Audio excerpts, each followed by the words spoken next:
ኦሪት ዘፍጥረት ምዕራፍ 17 አብርሃምም የ99 ዓመቱ ሰው በሆነ ጊዜ እግዚአብሔር ለአብርሃም ተገለጠለትና እኔ ኤልሻዳይ ነኝ፣ በፊቴ ተመላለስ፣ ፍጹምም ሁን፣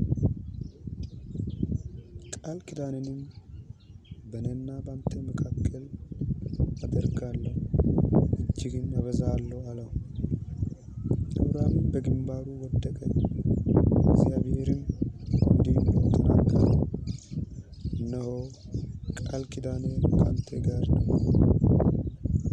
ለብዙ አሕዛብ አባት ትሆናለህ። ከዛሬ ጀምሮ እንግዲህ ስሜ አብርሃም ተብሎ አይጠራም፣ ነገር ግን ስሜ አብርሃም ይሆናል፣ ለብዙ አሕዛብ አባት አድርጌሃለሁ፣ እጅግም አበዛሃለሁ፣ ሕዝብም አደርግሃለሁ። ነገሥታትም ካንተ ይወጣሉ፣ ቃል ኪዳኔንም በእኔና በአንተ መካከል ካንተም በኋላ ከዘሪ ጋር በትውልዳቸው ለዘላለም ኪዳን አቆማለሁ።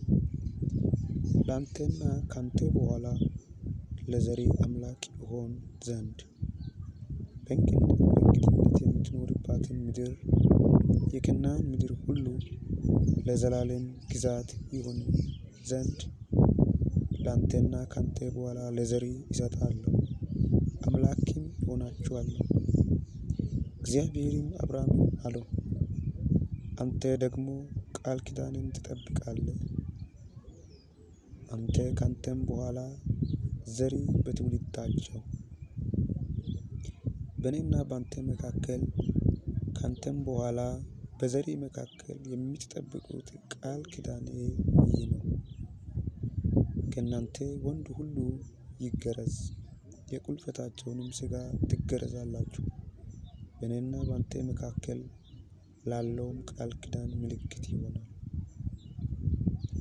የ8 ቀን ልጅ ይገረዝ፣ በቤት የተወለደ ወይም ከዘራችሁ ያይደለ በብርም ከእንግዳ ሰው የተገዛ ወንድ ሁሉ በትውልዳችሁ ይገረዝ።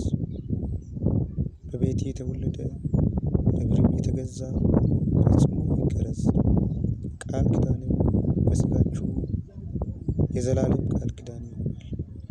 የቁልፈቱን ሥጋ ያልተገረዘ ቆላፍ ሁሉ ያቺ ነፍስ ከወገኗ ተለይታ ትጥፋ፣ ቃል ኪዳኔን አፍርሳለችና። እግዚአብሔርም አብርሃምን አለው፣ የሚስት የጾራን ስም ጾራ ብለህ አትጥራት፣ ስሟ ሳራ ይሆናል እንጂ። ይባርካታለሁ፣ ደግሞም ከእርሷ ልጅ ይሰጥሃለሁ፣ ይባርካትማለሁ፣ የአሕዛብም እናት ትሆናለች። የአሕዛብ ነገሥታት ከእርሷ ይወጣሉ። አብርሃምም በግንባሩ ወደቀ፣ ሳቀም፣ በልቡም አለ፣ የ100 ዓመት ሰው በውኑ ልጅ ይወልዳልን? 90 ዓመት የሆናትም ሳራ ትወልዳለችን? አብርሃምም እግዚአብሔርን እስማኤል በፊት ቢኖር በወደድሁ ነበር አለው። እግዚአብሔርም አለ፣ በእውነት ሚስትህ ሳራ ወንድ ልጅን ትወልዳለች፣ ስምዋን ይስሐቅ ብለህ ትጠራዋለህ።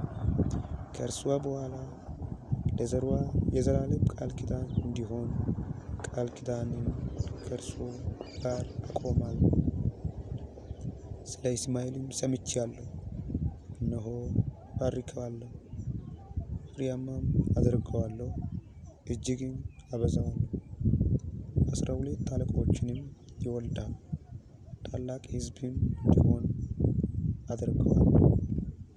ቃል ኪዳኔ ግን በሚመጣው ዓመት በዚህ ጊዜ ሳራ ከምትወልድልህ ከይስሐቅ ጋር አቆማለሁ። ንግግሩንም ከእርሱ ጋር በፈጸመ ጊዜ እግዚአብሔር ከአብርሃም ተለይቶ ወጣ።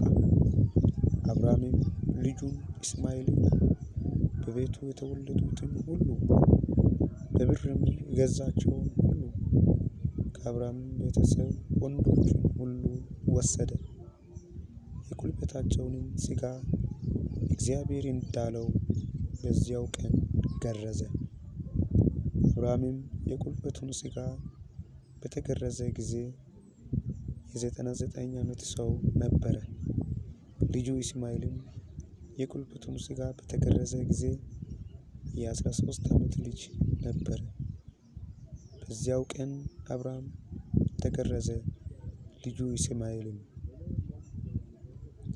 በቤት የተወለዱትና በቤት ከእንግዶች የተገዙት የብዙ ሰዎች ሁሉ የቤቱ ሰዎች ሁሉ ከእርሱ ጋር ተገረዙ።